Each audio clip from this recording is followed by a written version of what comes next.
உலகெல்லாம் உணர்ந்து ஓதற்கு அரிய அந்த இறைவன், அந்த சிவபெருமான் உலகின் பல்வேறு பகுதிகளிலும், குறிப்பாக இந்தியாவில், முக்கியமாக தமிழ்நாட்டிலே பல்வேறு திருத்தலங்களிலே, பல்வேறு ஆலயங்களில், பல்வேறு பெயர்களில் அமர்ந்து அருளாட்சி செய்து கொண்டிருக்கிறார். திருவண்ணாமலையிலே அண்ணாமலையார், மதுரையிலே சோமசுந்தர கடவுள், தில்லையிலே நடராஜ பெருமான், காசியிலே விஸ்வநாதர், திருச்சி மலைக்கோட்டையிலே தாயுமானவர், திருநெல்வேலியிலே நெல்லையப்பர், ராமேஸ்வரத்திலே ராமநாத சுவாமி, வைத்தீஸ்வரன் கோவிலிலே வைத்தியநாத சுவாமி என்று பல்வேறு பெயர்களிலே அமர்ந்து தன்னை நாடி வரும் பக்தர்களுக்கு அவர்களுடைய பிரார்த்தனைகளுக்கு செவிமடுத்து அவர்களுடைய துன்பங்களையும் துயரங்களையும் கஷ்டங்களையும் போக்குகிறார் இந்த தென்னாடுடைய சிவன் என்றால் அது மிகையில்லை. ஒரு மனிதன் வாழ்க்கையிலே துன்பப்படுகிறான் என்றால் அதற்கு பல்வேறு காரணங்கள் இருக்கின்றன. நம்முடைய இந்து மத சம்பிரதாயப்படி பூர்வ ஜன்மத்தில் ஒரு மனிதன் செய்த பாவங்களும் புண்ணியங்களுமே அவனை ஆட்டி படைக்கின்றன. ஒரு மனிதன் தன்னுடைய முற்பிறவிகளிலே செய்த பாவங்களுக்கு ஏற்ப புண்ணியங்களுக்கு ஏற்ப வாழ்க்கையில் இன்ப துன்பங்களை அனுபவிக்கிறான் என்று கூறுகிறார்கள்.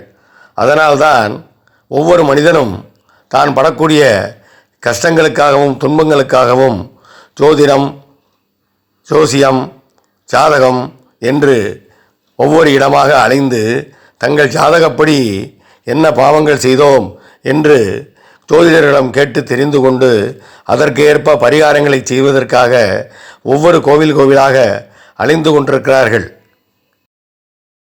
அப்படி ஜோதிடர்கள் சொல்லக்கூடிய தோஷங்களிலே ஒரு முக்கியமான தோஷம் என்ன என்றால் பித்ரு தோஷம் என்று கூறப்படுகிறது. பித்ரு தோஷம் என்றால் என்ன? நம்முடைய முன்னோர்கள் இந்த பூவுலகிலே நம்மோடு வாழ்ந்து பிறகு இயற்கை எய்துவிட்ட முன்னோர்கள் பித்ருக்கள் என்று அழைக்கப்படுகிறார்கள். தென்புலத்தார் என்றும் கூறுவார்கள். அந்த பித்ருக்கள் அமாவாசை தோறும் பூமிக்கு வந்து நம்மை ஆசீர்வாதம் செய்ய வருவார்கள் என்று சொல்கிறார்கள். அப்படி வருபவர்களுக்கு எள்ளும் தண்ணீரும் இறைக்க வேண்டும், அமாவாசை தர்ப்பணம் செய்ய வேண்டும் என்று சொல்லப்படுகிறது. அப்படி அமாவாசை நாளிலே அந்த பித்ரு தர்ப்பணத்தை செய்யும் பொழுது, நீத்தார் கடனை செய்யும் பொழுது அந்த பித்ருக்கள் மனம் மகிழ்ந்து நம்மை ஆசீர்வாதம் செய்துவிட்டு செல்வார்கள் என்று புராணங்கள் கூறுகின்றன. ஆனால் பல குடும்பங்களிலே அந்த முன்னோர்களுக்கான கடனை, அந்த அமாவாசை தர்ப்பணத்தை, அந்த நீத்தார் கடனை படையல் போடுவது என்று கூட சொல்வார்கள். வருடத்துக்கு ஒரு முறை முன்னோர்களுக்காக படையல் போடுவது என்று சொல்வார்கள். அப்படிப்பட்ட எந்த கடமைகளையுமே பல குடும்பங்கள் சரிவர செய்யாமல் இருக்கிறார்கள். இதனால் பூமிக்கு வரக்கூடிய அந்த முன்னோர்கள் சாபம் கொடுத்து விட்டு சென்று விடுகிறார்கள் என்று சொல்லுகிறார்கள்.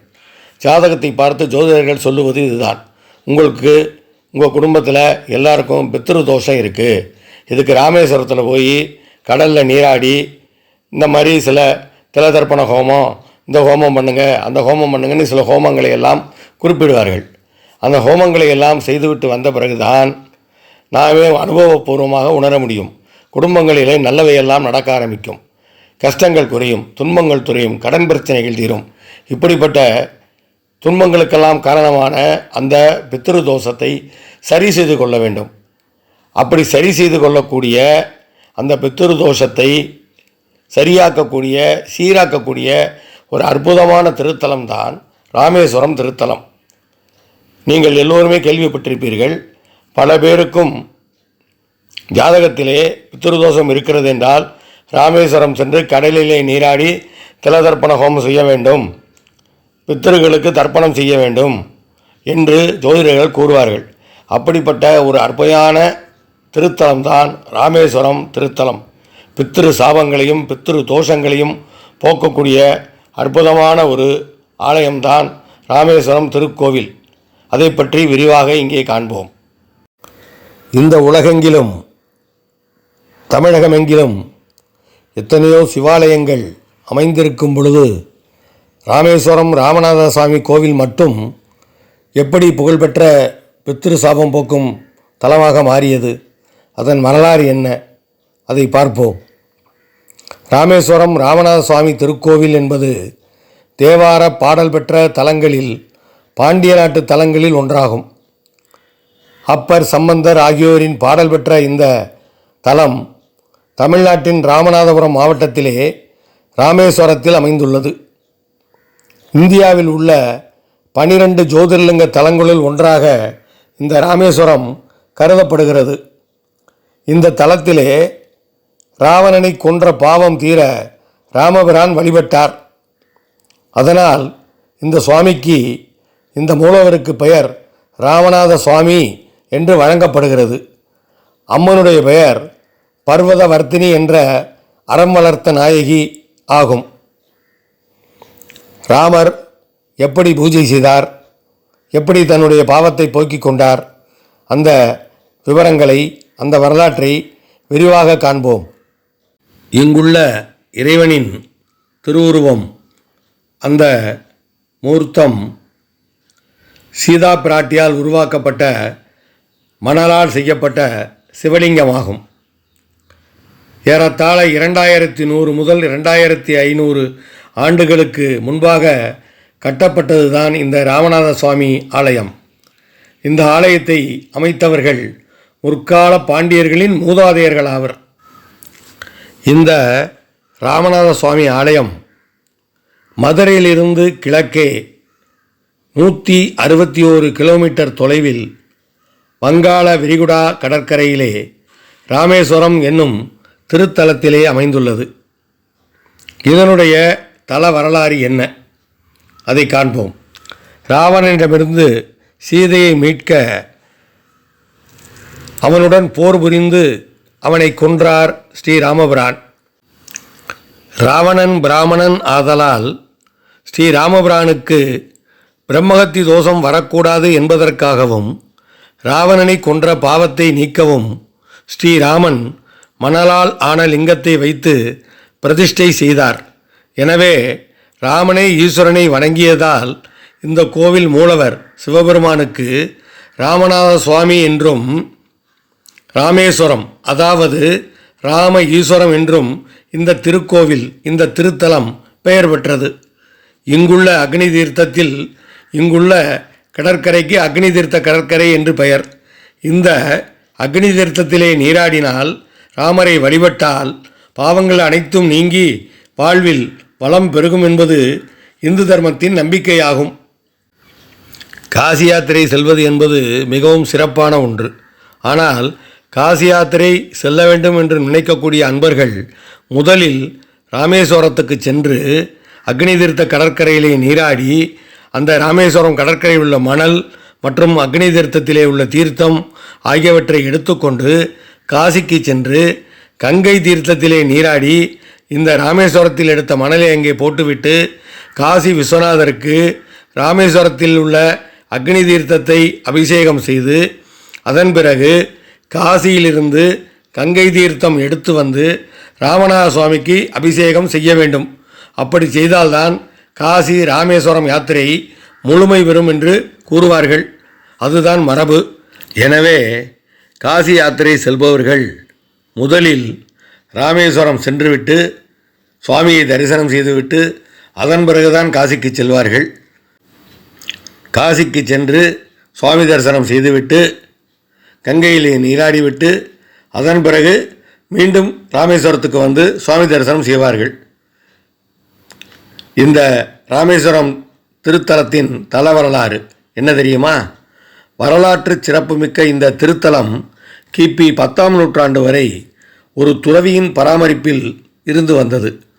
அதன் பிறகு கிபி 12ஆம் நூற்றாண்டில் இலங்கை அரசர் பராக்கிரமபாகு என்பவர் இந்த திருக்கோவில் கருவறையை கட்டியுள்ளார். 15ஆம் நூற்றாண்டில் ராமநாதபுரம் அரசர் உடையான் சேதுபதி மற்றும் நாகூரைச் சேர்ந்த ஒரு வைசியரும் மேற்கு கோபுரம் மற்றும் மதில் சுவர்களை கட்டியுள்ளனர்.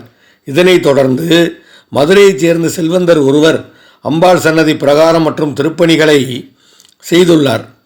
16ஆம் நூற்றாண்டில் மதுரை மன்னர் விஸ்வநாத நாயக்கரின் கீழ் குறுலின மன்னராக இருந்த சின்ன உடையான் சேதுபதி கட்டத்தேவர் என்பவர் நந்தி மண்டபத்தையும் மற்றும் சில திருப்பணிகளையும் செய்துள்ளார். சிறப்புமிக்க இந்த திருக்கோயிலில் வீட்டிருக்கும் நந்தி 17 அடி உயரம், 22 அடி நீளம் மற்றும் 12 அடி அகலம் கொண்டதாகும். பின்னர் சேதுபதி மன்னர்களும் நாட்டுக்கோட்டை நகரத்தார்களும் போக்குவரத்து இல்லாத அந்த காலத்திலேயே பல்வேறு திருப்பணிகளை செய்துள்ளார்கள். 17ஆம் நூற்றாண்டில் தளவாய் சேதுபதி என்பவரால் இந்த திருக்கோயில் கிழக்கு ராஜகோபுரத்தின் ஒரு பகுதி கட்டப்பட்டுள்ளது. அதனைத் தொடர்ந்து 1897 முதல் 1904ஆம் ஆண்டு வரை உள்ள ஆண்டுகளில் நாட்டுக்கோட்டை நகரத்தார் குடும்பத்தைச் சேர்ந்த தேவகோட்டை ஜமீன்தார் ALAR குடும்பத்தினரால் திருப்பணி நிதி வசூலித்து 126 அடி உயரமுள்ள 9 நிலை கிழக்கு ராஜகோபுரம் கட்டி முடிக்கப்பட்டது. அதைத்தான் நீங்கள் பார்க்கிறீர்கள். ஸ்ரீ ராமபிரான் இலங்கையிலே நடந்த போரிலே ராவணனை வதம் செய்ததால் தனக்கு ஏற்பட்ட பிரம்மகத்தி பாவத்தை போக்க அகத்திய பெருமான் ஆலோசனைப்படி இந்த திருத்தலத்திற்கு சீதை லட்சுமணனுடன் வந்து சிவலிங்கத்தை பிரதிஷ்டை செய்து வழிபட்டார் என்று புராணங்கள் கூறுகின்றன.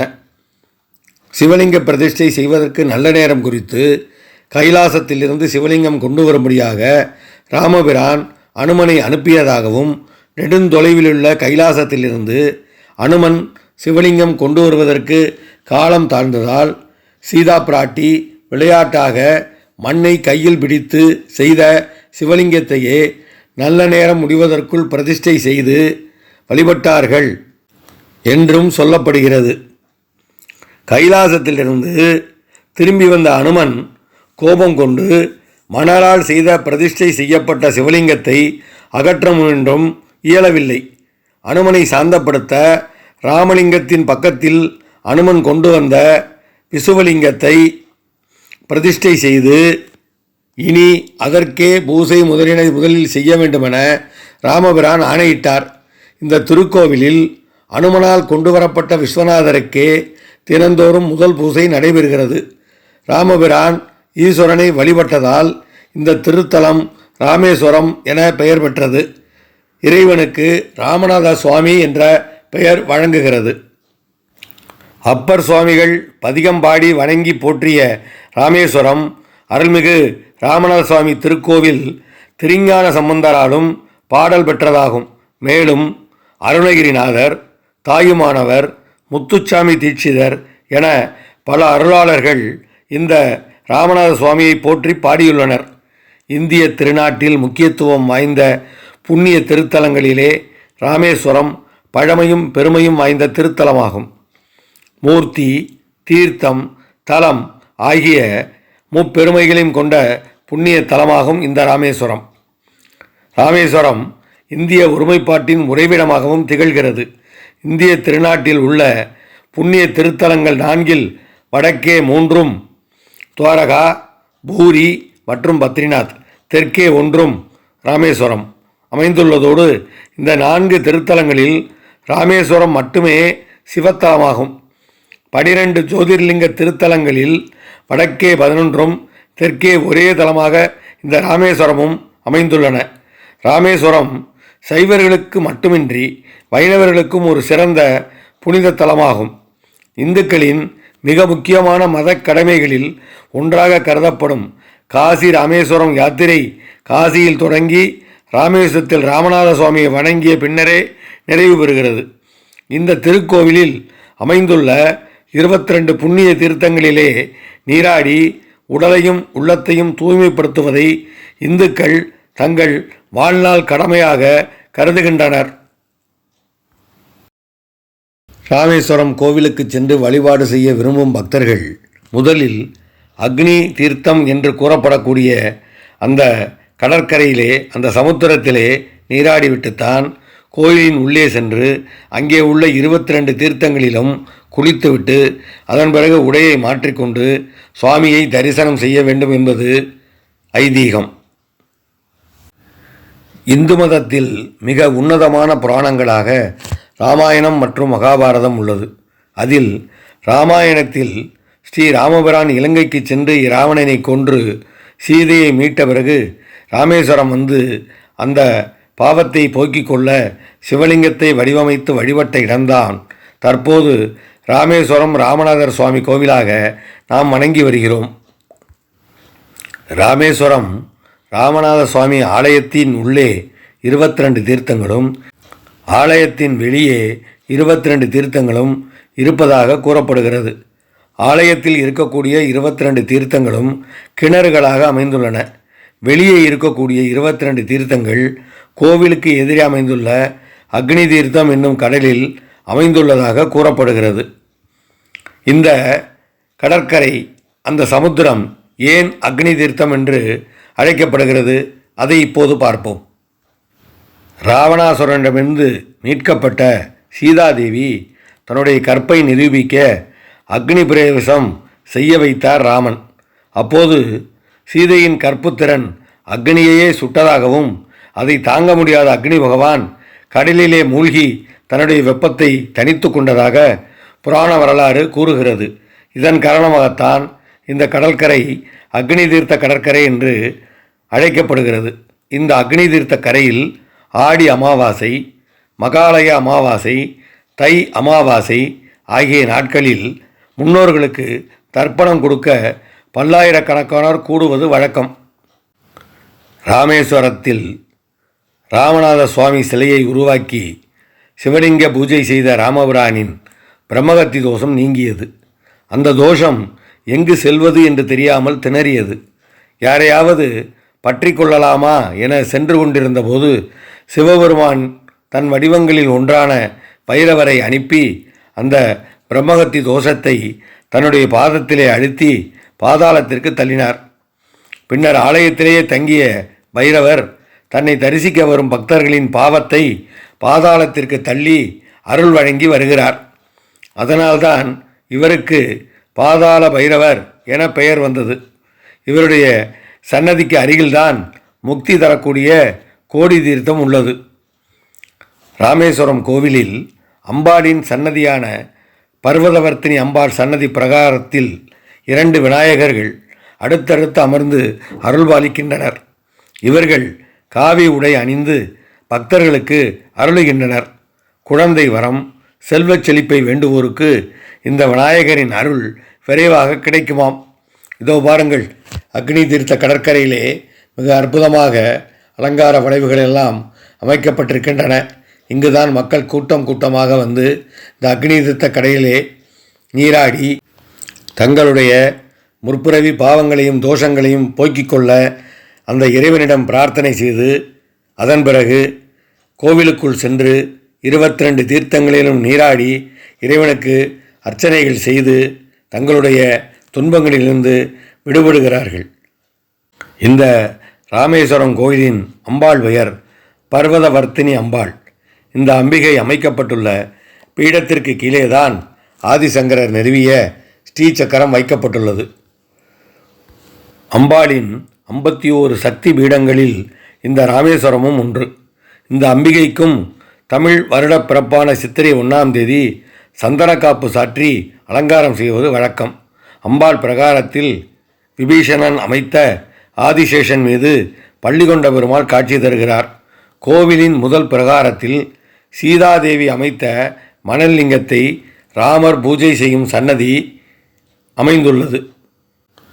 பல்லாயிரக்கணக்கான ருத்ராட்சங்களால் வேயப்பட்ட பந்தலில் நடராஜ பெருமான் காட்சி தருகிறார். இங்கே அமைந்துள்ள 2 லிங்கங்களுக்கு மத்தியில் சங்கரநாராயணர், சரஸ்வதி, அர்த்தநாரீஸ்வரர், ஏகாதசர் உத்திரலிங்க சன்னதிகள் அமைந்துள்ளன. சுவாமி கர்ப்பகிரகத்தில் அமைந்துள்ள ஸ்படிகலிங்கம் ஆதி சங்கரரால் பிரதிஷ்டை செய்யப்பட்டது. இந்த லிங்கத்திற்கு தினமும் காலை 5 மணி முதல் 6 மணி வரை பாலாபிஷேகம் செய்யப்படுவது வழக்கம். இந்த ராமேஸ்வரம் கோவிலிலே பிரசித்தி பெற்ற 3ஆம் பிரகாரத்தை பற்றி இப்பொழுது பார்ப்போம். ராமேஸ்வரம் கோவில் அடையாளமாக கோவிலின் 3ஆம் பிரகாரம் பார்க்கப்படுகிறது. இந்த பிரகாரத்தில் 1212 தூண்களால் 690 அடி நீளம், 435 அடி அகலம் என பார்க்க பிரம்மாண்டமாக காட்சி தரக்கூடிய வகையிலே இந்த பிரகாரம் அமைக்கப்பட்டுள்ளது. இந்த ராமேஸ்வரம் ராமநாத சுவாமி திருக்கோவில் மோட்சம் தரக்கூடிய ஆலயமாக விளங்குவதோடு பித்திருக்களின் ஆசி பெறக்கூடிய ஆடி அமாவாசை, மகாலய அமாவாசை, தை அமாவாசை தினங்களிலே ஆயிரக்கணக்கான பக்தர்கள் அக்னி தீர்த்தத்திலும் கோவிலிலும் குவிவது வழக்கம். அது மட்டுமல்லாமல் மகா சிவராத்திரி, மார்கழி திருவாதிரை, பங்குனி உத்திரம், திருக்கார்த்திகை ஆகிய நாட்கள் மிகவும் கோலாகலமாக கொண்டாடப்படுவது வழக்கம். ராமேஸ்வரம் ராமநாத சுவாமி கோவில் இந்து சமயத்தின் புனித தலமாக இந்தியாவில் உள்ள 12 ஜோதிர்லிங்க தலங்களில் ஒன்றாகவும் சார்தாம் எனப்படும் 4 புனித தலங்களில் ஒன்றாகவும் கருதப்படுகிறது. இந்த ராமேஸ்வரம் கோவிலின் சிறப்புகள் என்னவென்று வரிசையாக பார்க்கலாம். இந்த ராமேஸ்வரம் இந்துக்களின் புனித யாத்திரை தலமாக அறியப்படுகிறது. இந்தியாவில் உள்ள 12 ஜோதிர்லிங்க தலங்களுள் இதுவும் ஒன்றாகும். இந்தியாவின் 4 திசைகளில் உள்ள சார்தாம் எனப்படும் 4 புனித தலங்களில் இந்த ராமேஸ்வரமும் ஒன்றாகும். சைவம், வைணவம் ஆகிய இரு சமயத்தினருக்கும் இந்த ஆலயம் முதன்மையாக உள்ளது. இந்து புராணப்படி ராமன் இலங்கையிலிருந்து சீதையை மீட்க பாலம் அமைத்ததாக நம்பப்படும் இடம் இந்த ராமேஸ்வரம். உலகில் நீண்ட பிரகாரம் என்ற பெருமை இந்த கோவிலுக்கு உண்டு. ஏனென்றால் 3ஆம் பிரகாரம் அவ்வளவு பெரிய பிரகாரம் நீங்களே பார்த்தீர்கள். ராமேஸ்வரம் கோவில் அதன் விரிவான நடைபாதைகள் மற்றும் அற்புதமாக செதுக்கப்பட்ட தூண்களுக்கு பெயர் பெற்றது. அக்னி தீர்த்தம் என்று அழைக்கப்படும் இந்த சமுத்திரக்கரையிலே நீராடுவது பாவங்களை நீக்கும் என்று நம்பப்படுகிறது. அதனால்தான் ஜோதிடர்கள் சொன்னபடி திலதர்ப்பண ஹோமம் எல்லாம் வந்து இங்கே செய்துவிட்டு மக்கள் தங்கள் பாவங்களை தொலைக்க நல்வாழ்வை பெறுவதற்காக இந்த அக்னி தீர்த்த கடற்கரையிலே நீராடி அதன் பிறகு கோவிலுக்குள்ளே சென்று 22 தீர்த்தங்களிலும் நீராடி சுவாமியை, அம்பாளை பிரார்த்தனை செய்து தங்களுடைய துன்பங்களிலிருந்தும் துயரங்களிலிருந்தும் விடுபடுகிறார்கள். அப்பர், திருஞான சம்பந்தர் ஆகியோரின் பாடல் பெற்ற தலம் இந்த ராமேஸ்வரம். இது பித்ரு தோஷ நிவர்த்தி தலம் என்றும் அறியப்படுகிறது. இதோ பாருங்கள், இதுதான் அந்த அக்னி தீர்த்த கடற்கரை. பாவங்களை போக்கும் அற்புதமான கடற்கரையாக விளங்கும் இந்த அக்னி தீர்த்த கடற்கரையிலே அமாவாசை போன்ற முக்கிய தினங்களிலே ஆயிரக்கணக்கான மக்கள் வந்து நீராடுவது வழக்கம். அமாவாசை தினங்களில் ராமேஸ்வரத்தில் பக்தர்களின் எண்ணிக்கை ஆயிரக்கணக்கில் இருக்கும். பித்ரு பூஜைகளை செய்வதற்கு வடக்கே காசி என்றால் தெற்கே ராமேஸ்வரம் என்பார்கள். வடக்கும் தெற்குமாக இருந்தாலும் இந்த 2 சேத்திரங்களும் வருடம் 365 நாட்களும் தர்ப்பணம், திதி, பிண்டப்பிரதானம் முதலான பித்திரு கடமைகளை செய்வதற்கு உகந்த திருத்தலங்கள் என போற்றப்படுகின்றன. இந்த ராமேஸ்வரம் ஸ்ரீ ராமபிரான் வழிபட்ட திருத்தலமாகும். அது மட்டுமா, ஸ்ரீராமருக்கு பிரம்மகத்தி தோஷம் ஏற்பட இங்கே உள்ள புண்ணிய தீர்த்தங்களில் நீராடி சிவலிங்க பூஜை செய்து அந்த பிரம்மகத்தி தோஷத்திலிருந்து விடுபட்டார் என்கிறது ஸ்தல புராணம். மிக பிரம்மாண்டமான திருக்கோவில். கோவிலுக்கு அருகிலேயே அமைந்திருக்கிறது இந்த கடல். இதை அக்னி தீர்த்தம் என்கிறது புராணம். இந்த கோவிலின் 3வது பிரகாரம் 2250 அடி சுற்றளவு கொண்டது. அந்த பிரகாரத்தில் 1212 அழகிய தூண்கள் உள்ளன. அத்தனையும் சிற்ப நுட்பங்களும் அழகுற கட்டமைக்கப்பட்டுள்ளது. எந்த தலத்திலும் இல்லாத வகையில் ராமேஸ்வரம் திருத்தலத்திலே 22 புண்ணிய தீர்த்தங்கள் இருக்கின்றன. இந்த 22 புண்ணிய தீர்த்தங்களையும் அவற்றில் நீராடினால் கிடைக்கும் பலன்களையும் ஸ்தல புராணம் அழகுற விவரித்துள்ளது. மகாலட்சுமி தீர்த்தத்திலே நீராடினால் ஐஸ்வர்யம் பெருகும். இல்லத்திலே தனம் தானியம் பெருகும். சாவித்திரி, காயத்ரி, சரஸ்வதி முதலான தீர்த்தங்களிலே நீராடினால் இதுவரை முன்னோர்களுக்கான சடங்குகளை செய்யாதவர்களும் சந்ததியே இல்லாதவர்களும் கூட நற்கதியை அடையலாம், மோட்சத்தை அடையலாம். இங்கே உள்ள சங்கு தீர்த்தத்தில் நீராடினால் நன்றி மறந்த பாவங்கள் தொலையும். சக்கர தீர்த்தத்திலே நீராடினால் இதுவரை இருந்து வந்த தீராத நோயும் தீரும். சேதுமாவ தீர்த்தத்தில் நீராடினால் செல்வம் குழிக்கும். கடன் முதலான பிரச்சனைகளிலிருந்து விடுபடலாம். நல தீர்த்தத்தில் நீராடினால் இறைவனின் திருவடியை அடையலாம். சொர்க்கலோகத்தை அடையலாம். நீல தீர்த்தத்தில் நீராடினால் யாகம் செய்வதால் கிடைக்கக்கூடிய பலன்களை பெறலாம். கவாய தீர்த்தத்தில் நீராடினால் மன வலிமையை பெறலாம். மனதில் இருந்த குழப்பங்களும் வீண் பயமும் விலகும்.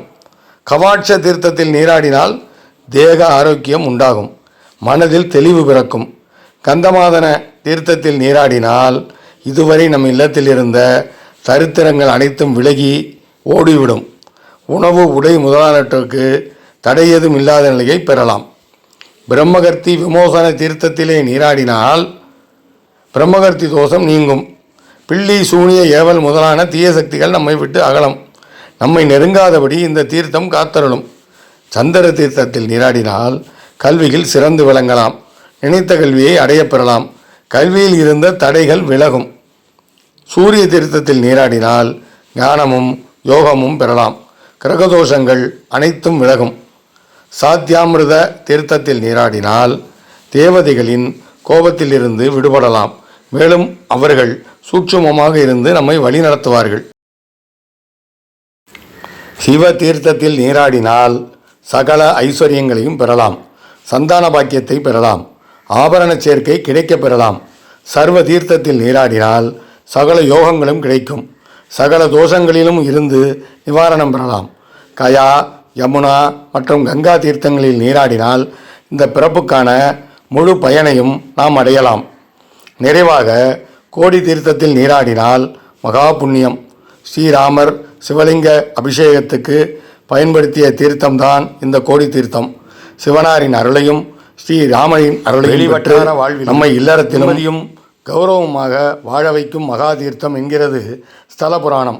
இந்த தீர்த்தங்களை தவிர கடலிலேயே கலந்திருக்கிறது அக்னி தீர்த்தம். இதில் நீராடிவிட்டே தரிசனத்துக்கு செல்கிறார்கள் பக்தர்கள். தீர்த்த நீராடுதல் என்பதே புண்ணியம். இந்த தீர்த்தங்கள் பாவங்களை போக்க வல்லவை. ராமேஸ்வரம் திருத்தலத்தில் உள்ள தீர்த்தங்களில் நீராடுவது மகா புண்ணியம். நம் பாவங்கள் அனைத்தும் நீங்கும். எந்த பிறவியிலோ செய்த புண்ணியங்கள் இந்த பிறவியில் நம்மை வந்து அடையும். மிக மிக பழமை வாய்ந்த புண்ணிய திருத்தலமான ராமேஸ்வரம் ஸ்ரீ பர்வதவர்த்தினி அம்பாள் சமேத ஸ்ரீ ராமநாத சுவாமி திருக்கோவில் உலக பிரசித்தி பெற்ற திருத்தலம். பாடல் பெற்ற தலங்களில் ஒன்று. அப்பர், ஞானசம்பந்தர் பெருமான் ஆகியோர் பாடல் பெற்ற திருத்தலம் இது என்கிறது ஸ்தல புராணம். இது இந்தியாவில் உள்ள 12 ஜோதிர்லிங்க தலங்களுள் ஒன்று.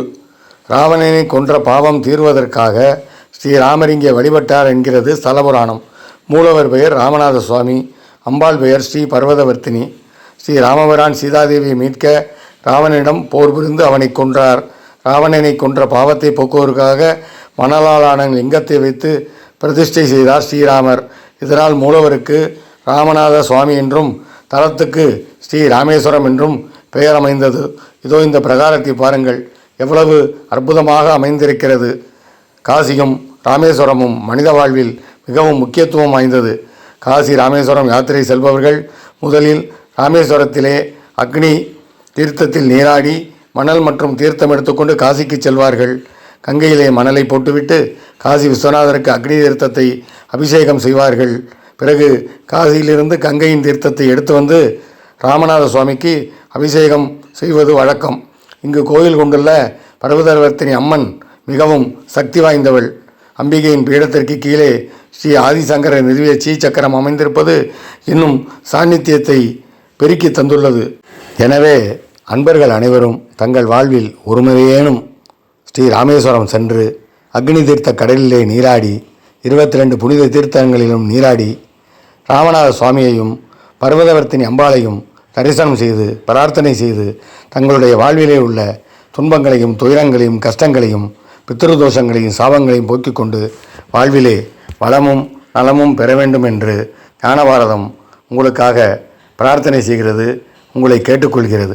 அவசியம் ஒருமுறை ராமநாத சுவாமியை பர்வதவர்த்தினி அம்பாளை ராமேஸ்வரம் சென்று தரிசனம் செய்து வாருங்கள்.